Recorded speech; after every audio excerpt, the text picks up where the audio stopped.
Madam, Salima বিল্ডার্সের এই প্রজেক্টের কাজটা কাকে দিবেন? ও হ, এইটা না আমি ঠিক করে ফেলাইছি। কাকে? ওই যে প্রথম দিন আমি আইলাম না, আমার পরে একটা লোকে আমার অপমান করলো। হ্যাঁ ম্যাডাম। আমি ঠিক করছি আমগো হাউজিং সোসাইটির প্রজেক্টটা ওই লোকটারই দিন। কি তো বেয়াদব একটা ছেলে, আমি ওকে এমন শিক্ষা দেবো যে ও কোথাও যেন কাজ না করতে পারে। কাজটা আপনি দেন, এখানে অনেক ঘটনা আছে, আমি আপনার পরে সব খুলে রাখুন। আপনি কি রাতুল সাহেব বলছেন? জি, আমি রাতুল বলছি। আমরা আমাদের নিউ প্রজেক্টের দায়িত্বটা আপনাকে দিতে চাই। আমি কাজটা পেয়েছি। জি, আমাদের ম্যাডাম আপনার জন্য কাজটা সুপারিশ করেছেন। 100 কোটি টাকা। শালিমা বিল্ডার্সের কাজটা আমি পেয়ে যাচ্ছি।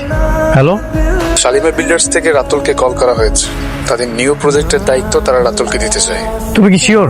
হ্যাঁ, আমি 100% শিওর। কি হয়েছে? মেঘলা রাতুলকে প্রজেক্টটা দিয়ে দিয়েছে। কি? বারবার বললাম প্রজেক্টটা যেন আমাকে দেয়, ও আমাকে দিল না। আজকে ওর সাথে আমার বোঝাপড়া আছে।